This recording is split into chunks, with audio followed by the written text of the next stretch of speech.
welcome to episode 8 of the Tars Henry channel show. Motherfuckers! It's fantastic to see you guys here again. Thanks for coming back. Thanks for not abandoning me. It's lovely to see you here. Nice one. Could I just ask, I've not asked this once yet, but if you like this channel, if you like my shows that I've been doing, it would be fantastic if you could like and subscribe. It helps me out because it means that maybe one day I might get monetized by YouTube, which would be amazing, and then I might be able to go full-time making videos. Yo, how cool would that be? So yeah, well, we'll see, but if you could like on some slime and maybe ring the notification bell as well, that would be really, really great. Whew, it's hot. It's really hot. It's still really hot. It's a bit muggy. And sweaty. And that brings me on to today's subject, which is an interview with one of my all-time super best friends who I've known since I think I was 14, maybe 15. But anyway, secondary school. And she's an all-round super cool dude. Her name's Lucy Collins, and she's one of my super best friends. And she's recently done a master's in environmental land management, and she now works for Natural England in sustainable development. She's also done a degree in psychology, and she's a very intelligent, clever person. She's obviously a very good judge of character, which is why she's friends with moi. But anyway, she's very smart and a learned person who is funny and cool, and that's, she's great to be friends with. So yeah, and what else can I say about her? Yeah, she's just, well, you'll get to know her a little tiny bit. But in this week's episode, I'll find out what as much as I can about what she knows about the environment and environmental land management and sustainable development and all that kind of thing, because obviously global warming is getting hotter and hotter, and the greenhouse gases, which we are as a human race are so fond of emitting into the atmosphere, it's building up, and we need to act fast. We don't have long to act, and we need to do our best to protect the environment, to protect nature, to protect biodiversity, and in turn ourselves. As well as that, we've also got issues which are all related with the economy and with our society and stuff like that. But I will let Lucy do the talking, because she is, even though she says she's just a dabbler, but as far as I'm concerned, she's an expert on this stuff. So let's all just have a little chill, and we'll sit down in Lucy's kitchen and have a little talk. We're going to learn about environmental land management and sustainable development with Lucy Collins.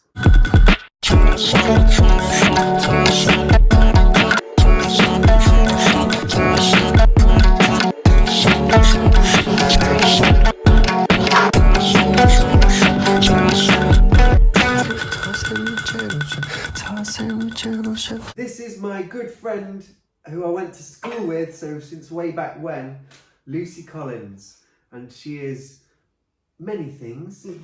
Lucy is a specialist in environmental leadership management. Yeah.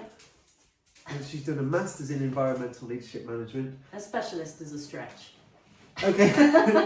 An expert. An expert is a stretch. Yeah. And, a dabbler. A dabbler. Yeah. She works in sustainable development for Natural England. Yeah. Don't you? I do. Cool. Yeah. But yeah, let's begin with what is sustainable development? Well, that's a big question. Sustainable development is what it says it is. It's making development sustainable. Yeah. So when you talk about sustainability, you usually think about 3 different things. Yeah. So if you imagine 3 different bubbles. Right. One is economy. One is the social world. And one is the environment. Okay. So it's about being sustainable is making all those 3 things work together. Right. To make it last and not be detrimental in its impacts. Yeah, I suppose So, all of them they're all things that have to be considered, aren't they? they're all things that have to be considered, and each one enables the other. Right. So, yeah. Yeah, you need those are the three ingredients to sustainability. Right. And so sustainable development is making all types of development sustainable for those three different things. So development makes me think of like building houses and streets. Yeah, it can be anything from building an extension on your house all the way through to building a new motorway or a new power station or a new farm building. You know, right. we deal with a lot of farm applications. So it's anything where you're building something. Yeah, even from the small to the mighty. What were the three things again? Economy, social and environment. And so if you think about it, if you tick the economy box, you're enabling those other two things to be looked after. Yeah, because it's making money. Yeah. And socially, people are going to use. It's going to be used. It's required by the people. Yeah. So if it's just good for the environment, but it doesn't make money, or people don't use it, sadly, it's probably it might fall by the wayside. Exactly. Yeah. But if you, the way I like to think about it, those three bubbles do work together. But I actually think economy and social wouldn't work without environment, because we all live within the environment. Yes, we're really tied to it. And living in a city, which we do, you sometimes feel a little bit disconnected from the environment because it feels a long way away. Yeah. But it's really not. Every action we take wouldn't happen without the environment that we live in. Right. But you can feel quite disconnected from it, living in the urban environment, if you like. And all of the food we eat is from the environment and the water. I mean, and the air, like everything. Yeah, you're never not connected to it. Like the atmosphere, you're breathing it every day. And the thing about humans in the environment, we sometimes think that we are masters of it or we know better than it. But I think a lot of sustainability now is going back to those natural processes. If you like. Yeah. So I don't know, you've probably heard a lot about rewilding. Yes, that's something I wanted to talk to you about. A way that we talk about that's often used to sort of quantify the environment, if you like, and put it into sort of economic and social languages, is to talk about it in terms of the services it provides. Right. So you might hear the term ecosystem services nature-based solutions. Wow, I've not heard those before. Yeah, so it's a way of talking about the environment and quantifying those services it provides. So for example, if you plant loads of trees in the urban environment, it has a cooling effect. Yes. So that would be an ecosystem service. Or if you have a river and it passes through certain types of environment that filter that water, that would be an ecosystem service. Right. The cooling bit, there was a heat wave about 2 years ago it was, and I just went for a walk in the nature reserve where I filmed some of the intros for this show. Oh yeah. And I couldn't believe the difference. It was really hot, my flat was really hot, and I walked through the nature reserve and I couldn't believe it was like, it's actually cool here. You feel cooler, but it's not just about those very practical things that they provide. You've also got to think about those cultural services they provide and things that... Yeah. I think a lot of the research now is starting to... I think it's something people all intrinsically know, but those mental health benefits you get from being outside in green spaces. Yeah. So even now, like you'll get doctors doing green social prescribing, where they will prescribe people to go and enjoy the natural environment to help with their mental and physical health. That's really cool. So all these ecosystem services come from nature, and how we interact with them in different cultures is dependent on the environment that you live in. Well, so if you live near the sea, that might be involved. Yeah. Wow, that's really amazing. Something I realised the other day, which I didn't know, was that there's a river that flows through Nottingham called the River Lean. I never heard of it. Yeah, it's a really important cultural river for Nottingham. Right. I've heard of the Trent. The Trent, obviously, but the Lean feeds into the Trent, and a Right. lot of industry was built up along the Lean. But it actually used to flow right in front of the castle. Wow, Yeah, that's amazing. but through industry and process, Yes. we've changed the way the river flows Yeah. and sort of straightened it rather than letting it. Like, So it's meander. neat and tidy. So it's neat and tidy, and it's a bit of it's something that we as humans used to do to manage the water, make it straight and move as quickly as possible off the land Right. as a sort of flooding, Yeah, like drainage. like an anti-flooding technique. Whereas now there's something called sustainable drainage strategies. Or you Right. might hear it shortened to SUDS, where we're all about slowing the water and absorbing the water into the land like a sponge. Wow. And then it creates lots of nice wetlands and habitats. And Yeah, because that. So there's going to be some places that need that, and where my dad lives, he lives in South Yorkshire, and it's all really flat. yeah, And because it used to be just all marshland. right. Drainage is a huge deal over there, It and is, if the ditches get overgrown and like if a tree falls in it, Yeah. or it gets people fly tip in there and dump Yeah. loads of stuff in there, it's really bad. Basically, if they didn't manage the ditches and the drainage well, it would return to being a marshland, which there's people who live there, so that's not ideal. There'd be loads of floods. Yeah, But so I suppose there's obviously, I never thought about that. There'll be parts of the UK where it's the opposite. They want more water. yeah. Well, if you think about it, if you're trying to get water to move really quickly, and the land is really dry, that's when you get like lots of erosion, which then means that the land is dry, the water's moving off really quickly. Yeah. It's stripping things like topsoil, Right. but then it's making the ground really hard and dry, which is bad for things like drought and wildfires, Yes. things like that. And it's Wow, not great, yeah. and not great for habitat. No. Yeah, because we want more animals, We don't want we? more We're trying to get. diversity, Yeah. animals, yeah. When they introduced wolves back into somewhere, Yellowstone. Yellowstone. Great, Oz, you already know this one. The result was it redirected the water amazingly. So do you know about that? I do. Oh, yeah, I cool. watched the Netflix show on Oh, right. So, yeah, all about how the wolves reshape the river. Just from they changed the behaviour of the grazing animals, which changed the vegetation structure, which changed the water flow. Yeah, That's amazing. amazing. Yeah. And this is stuff that humans, we're clever, but we're not that clever. We wouldn't have known that stuff. Yeah, there's a lot of stuff we don't know, and I've heard about when people are reforesting areas. In the past, what we've done is just plant loads of the same trees, and they're not actually native to that area. Whereas what you need to do is plant a range of more localized trees and stuff like that. Yeah, definitely. It's really tricky. It's actually quite a big responsibility. Yeah. Because the decisions that we make as land managers, I'm talking about humans in general, managing the land, it's a really tricky decision to make because, it's going to have big impacts, not just for now, but for future generations.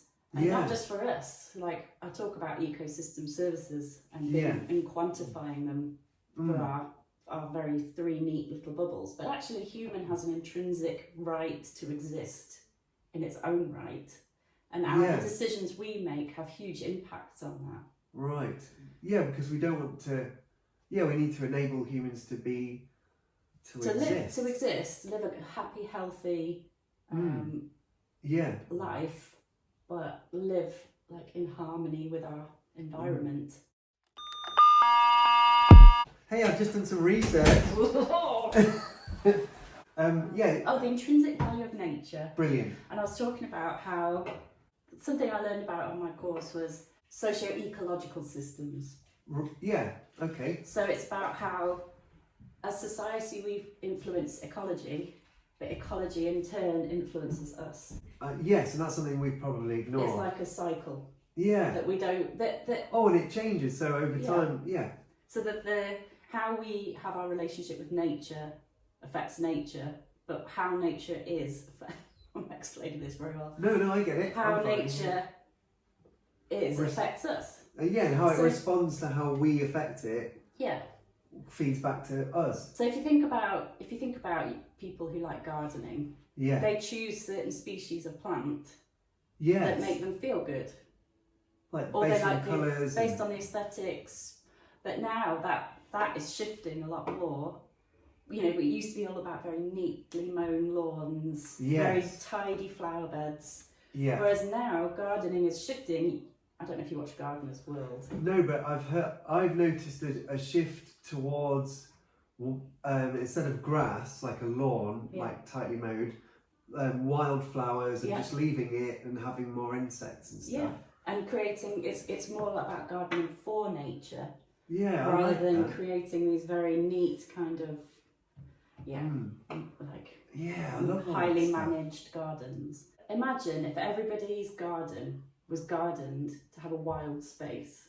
Yeah, Like the impact that would have it would be across- massive, wouldn't would it? be huge. There was when I was at primary school, not as a teaching assistant but as a pupil, we had a wild corner and we loved it. It was Yeah. just one wild corner where they just left it to the elements, and it was and there was loads of bugs, noticeably more bugs and stuff. Yeah, But then I suppose the socio aspect of it is you need, and even in your garden, if you just left it all to grow wild and you had children, they wouldn't be able to play football in there as easily. exactly. So you need a balance. A balance, definitely. Yeah. I heard a while ago that some scientists, so I don't know the actual study, I don't know who they were, but I heard that some scientists worked out or proposed that if humans gave over half of the world's oceans and half of the world's wild spaces or land to nature and just let that rewild and do what it wants to do, then that would actually allow nature and biodiversity to bounce back, and then in turn it would carry on supporting humans. So currently fish stocks are depleting, wild animals are kind of dying out, and it's pretty scary.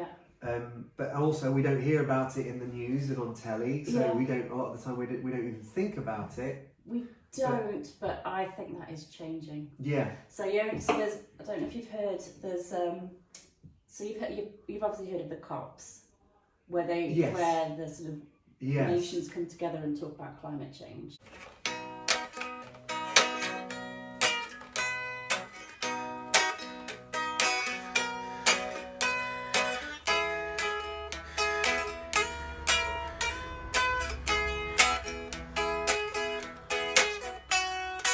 Yeah. There's another type of COP where they talk about biodiversity.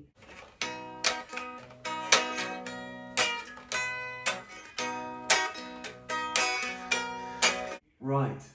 And they had the last one was in Canada, and basically they make commitments, and in the UK we've just committed to designating 30% of our land and sea to protected status. Wow, so 30 by 30, is that what that is?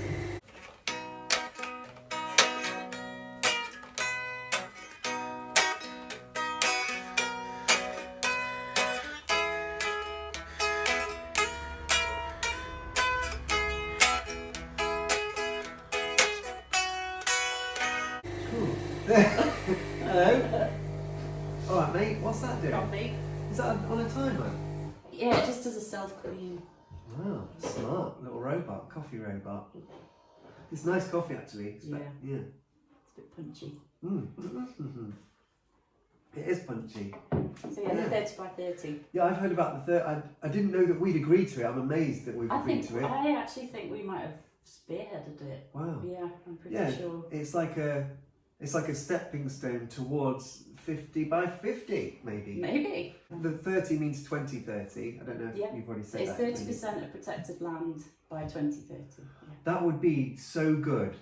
I think by 2030, the kind of momentum that is building towards protecting the world, looking after it better, I think that will hopefully have reached a point by 2030 where we can look around and go, I really hope so. we might be all right. I'm Because hoping it will look like the that. flip side of that is like biodiversity and climate change are not exclusive.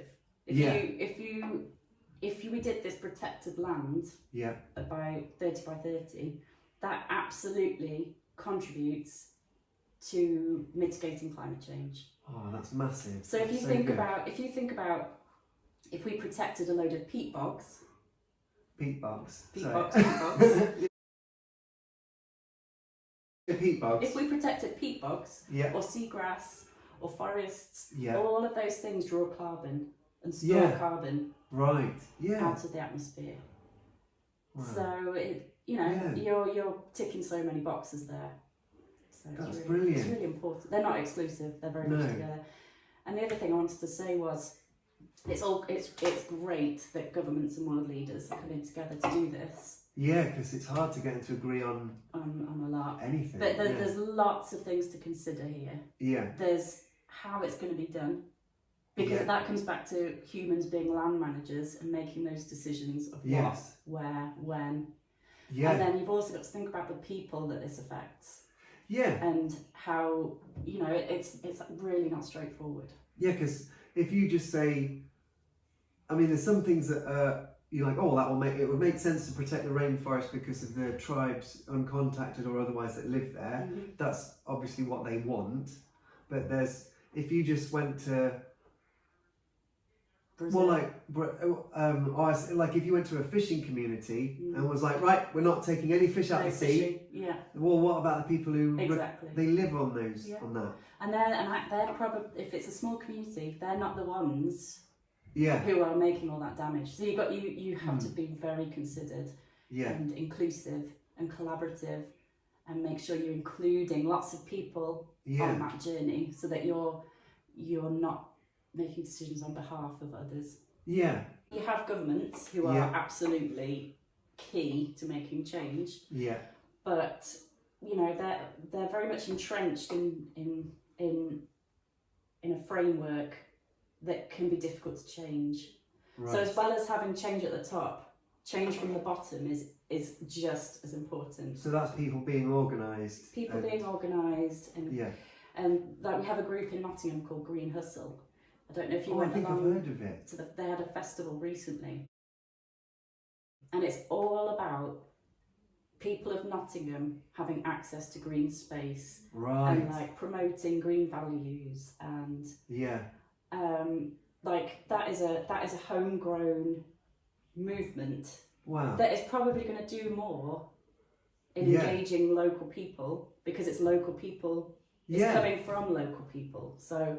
And it will be, so it's democratic by its own nature. It's really important that these groups exist, because they're natural, they're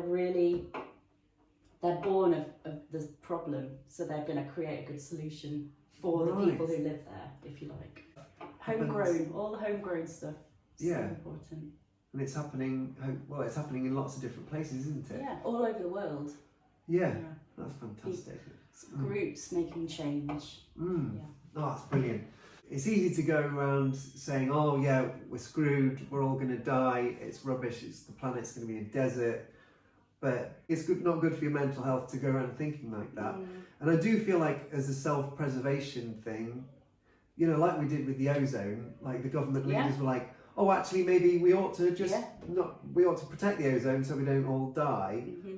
It does feel a bit like... And then they changed, and they sorted it. So it's not impossible. No, it's not. It can be done. Sustainable development and EU membership. I'm not sure if that's relevant anymore. This is an old book. Oh. Sorry about that. I'm going to skip that one. Okay, won't talk about that. Brexit. Yeah. That was a good idea, wasn't it? I voted Remain. I take it you voted Remain. Yeah, we don't even of course I did. Which was the correct answer. But both my dad and my stepdad voted to leave. But you've got to love them and forgive them. Yeah, they have their reasons. My dad had good reasons. I don't know what I think he had good reasons too, but they were wrong. So nature protection and biodiversity conservation, I think we've sort of covered that. Yeah. Well, that has really changed Yeah. a lot. Right. If you think about what conservation meant 10 years ago to what it means now, like that has been on a huge journey. Right. If you think about how it used to be viewed. How do you mean exactly? I'm not really sure what you mean. How do I mean? Yeah, please explain. Let me think about it. Yeah. So it's basically the way we think about conservation has changed massively. Right. So we used to think about conserving a particular species or a particular landscape. Like protect the whales. Whereas now it's not about conserving, it's about restoring, like bringing it back, like helping it thrive. It's not just about protecting this little spot here. Yes. We're now thinking much more broadly about the bigger system. Yeah, I've noticed that. Yeah, like animal corridors. I love the idea of animal corridors, which I've seen more in other countries, like videos on YouTube, like in Africa, and they build tunnels under roads. Yeah, exactly. It's about connecting and growing rather than just conserving this little space. Yeah. And I think we're thinking more as well about, I mean, again, the wilding movement, we're now thinking perhaps we don't know best. We can just let nature do its thing, and we're not going to do to nature, we're going to enable nature to thrive. Oh, I love that. It feels good to even think about it, let alone... And even if you think back, like when we were kids, people who were like in conservation, there was a bit of a stigma around it, whereas now I feel like it's more mainstream. As a lorry driver, I know the hypocrisy that could easily be slung at me, the accusation of that, like, oh, it's a lorry driver talking about the environment. So what? You know, everyone relies on lorry drivers to deliver food. Like, what are you going to do? Like, we need to electrify or do something with the system. We need to work together. We can't just go, oh, you're a lorry driver, you can't talk about this. You're a part of the problem. We're all a part of the problem, but we're all capable of moving towards the solution. Yeah. It comes back to that working from the bottom up. Like if somebody from every sector started asking questions, trying to make change, you just get people thinking and considering. And whether you do that through the pathway of Extinction Rebellion, or whether you choose to do that through working through a charity or volunteering, or whether you do that, there's so many different routes you can take to of different shades of grey that you can ask questions and we can all do that. But I think we all need to accept complexity, and that we all do things that are harmful for the environment, but we also do things that are positive. And we need to stop blaming each other, I think. Sometimes you just got to work in your own bubble and make those changes where you are. Because it is a global problem, but it's also, you can make such great change on the local level. One of my lecturers on my course I just did, he wrote, I think it was his PhD, he wrote on the sort of structures of ants and how that relates to sort of leadership. Because if you think about an ant colony, like each ant just goes out there and does its thing. And they all have, and those, they just sort of do it and it works. And then those actions they take contribute to the wider colony. Wow. If you think about it like that, it's like, it's a really nice way. But it's just, there's no ant director standing at the top going, right, you guys go do that, you guys do that. Like each ant just goes off, does their thing, comes back, and benefits the colony. That's amazing. That's the kind of that collective intelligence thing. I heard because it's incredible, like termite nests and stuff like that, and how they're a genius at collectively the temperatures managed. And there's so many, they're like a structural marvel that is emerges out of the collective intelligence. And there's a book I'm listening to at the moment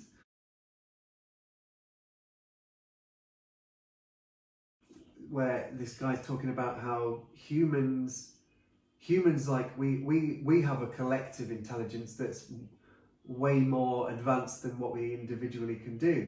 Yeah, I was just going to say as well, like, about Wild Isles, because Wild Isles? you know, all the Attenborough programmes and all the sort of BBC nature programmes were all about, like, they're all, like, across the globe. Yes. So Wild Isles brings it back to the UK. Oh, right. It specifically talks about the nature in the United Kingdom. Wow. And it just really makes it look, it reminded me what we have on our doorstep. Yes. And I think it was really important in engaging people with what we have and how we have to protect it, because the UK is one of the most nature depleted countries. Yeah. Because of various different reasons, but there's actually so much more diversity, and we have like we are an island, so we have a huge coastline with so much variety, and lots of different heritage linked to our environment. Wow. I went to, I think it was Scarborough with my dad. We went and looked at, was it puffins? Oh yeah. And egrets? Yeah. Yeah, it's like all these birds. These birds. You got amazing. more birds there. Yeah, there was birds we saw. We saw birds. Different birds. Yeah. Good job you're doing this, not me. Yeah. I don't know anything about birds. Oh, I don't either. I know what a puffin is. Yeah, I know the word egret and I know it's a bird, but yeah. Wow. Well, thanks ever so much for doing this. You're It's welcome. been really lovely talking to you about it, and and I hope we've all learned something today, or got some stuff to think about. Yeah. And hopefully we're all going to be okay as a species. Yeah, I have high hopes. I do too. You only have, Cool. Yeah. I think we've done it. I think we did it. Nice one. Right. Cool. Bye. Right. I hope you enjoyed that. It was really great catching up with my friend Lucy, and had a really good time. I hope you enjoyed the show. I hope you learned something. I hope you were digging my second ever interview. That was my second ever interview that I've ever done. So I think I did all right. I made a note to myself to talk less, listen more. Anyway, I had better go because this episode's been long enough already, but it's been lovely hanging out with you guys, and it was lovely hanging out with Lucy. So thanks to Lucy and her hubby, Ted, and to their kids. Thanks for letting me in the house and take up valuable space and time. Yeah, it was great. It was great. So thanks to everyone, and thanks to you guys for watching. And don't forget to like and subscribe if you are enjoying the show, and if you ever want to see it again. Obviously, you can see it again if you don't, but it does help me out. It makes me look more popular. So that's good, isn't it? Anyway, I will see you guys next week for episode 9 of the Tars Henry Channel show. Okay? So don't mess about, and I'll see you there. Take care of yourself as well, okay? Yeah.